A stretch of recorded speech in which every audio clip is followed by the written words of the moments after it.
Habari zenu mpenzi, karibuni tena katika chaneli yangu Happy Unique. Kwa siku ya leo nitaenda kuelekeza jinsi ya kuchukua vipimo kwa mteja au kwa mtu yoyote kwa ajili ya ushonaji. Na leo tutaanza jinsi ya kuchukua vipimo kwa mwanamke. Vifaa vyangu ninavyovitumia, nina tape measure kama mnavyoona, nina tape measure.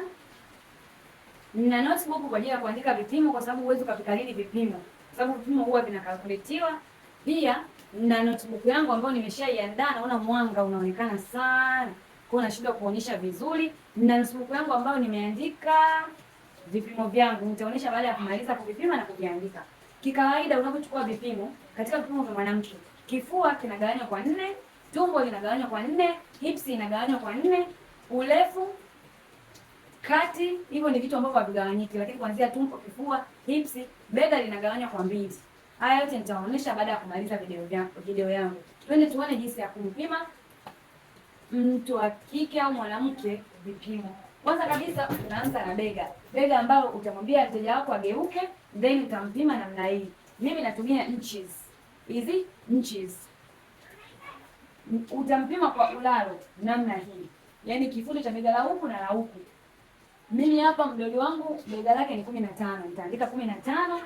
Ambayo hiyo 15 baada ya kuandika nitaandika 15 gawanya kwa 2. 15 gawanya kwa 2. Kifua tutageuza ili tuendelee na vipimo vyetu, maana bega tu ndio linalotulazimu tumgeuze mteja au mdoli wetu. Kifua ambacho ninapopima, kama mnaniona vizuri, unapopima lazima uweke nafasi hivi, na maana balance kwa ajili ya mteja kupumua, asije akavaa nguo ikamtight hivi. Ndio unapopima, unapoweka mkono hapa kwa ajili ya balance. Nitapima kifua cha mteja wangu ni 34. Naandika hapa 34 gawanya kwa 4. 34 gawanya kwa 4. Na nitapata tumbo hili hapa, ambalo tumbo lake mteja wangu mimi ni 26. Nitaandika 26 gawanya kwa 4. Nitafuata hips. Nitafuata nione hips ya mteja wangu ipo maeneo haya hapa, ana hips ya 43. Hapa yaani kila kipimo unachopima lazima uweke mikono kwa ndani. Hiyo unachukulia ni kama nafasi ya kupumulia, ambayo hapa ni 43. Nitaandika 43 43 ukigawanya kwa 4. Nitafuata kati, nitamalizia urefu, maana kati na urefu unaweza ukaviandika urefu ukapima moja kwa moja, au unaweza ukavigawanyisha, lakini jinsi ya kuvipima nitaanza hapa kama mnavyoona kwenye bega la mteja wangu hapa juu. Nitampima, nitapitisha tape juu ya ziwa, nitapita kati yangu, nitaangalia mteja wangu anapendelea kuvalia wapi, nguo yake iwe na kiungo kuanzia wapi. Kama itakuwa juu ya kitovu, chini ya kitovu, kila mtu na upendeleo wake na staili yake aliyoizoea. Mimi mara nyingi huwa napenda kama sio katikati ya kitovu, juu ya kitovu kidogo. Kwa mteja wangu pia nitamwekea kati yake itakuwa 17.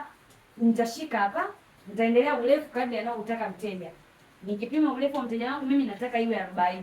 Nitaweka 17 doti hapo 40, au kama nimetenganisha mimi hapa kama nimetenganisha, nitaweka kati 17, urefu 40. Ambapo hii hapa kadri tunapozidi kuendelea kujifunza ndivyo tunapozidi kuendelea, maana kwa nini tumeandika 17 then tukaja kuandika 40? Kwa kadri unavyozidi kuangalia video zangu utajifunza na utakuja kuelewa kwa nini nimetumia hivi vipimo. Sasa tumebakiza vipimo viwili ili tumalize jinsi ya kupima nguo ya kike. Naona haionekani kwa sababu kuna mwanga, pia hii nayo ina mwanga. Labda nifanye kupiga picha then kuwaonyesha. Hapa mkono nitapima mkono urefu na upana. Mdoli wangu hana mkono, lakini mkono huwa tunapima hivi, unaenda juu ya bega kabisa, hapo unapima mkono. Utaangalia urefu wake. Mimi mdoli wangu huu mkono wake urefu wake ulikuwa 7.5. Kwa hiyo utaangalia mteja wako anataka urefu kiasi gani wa nguo yake.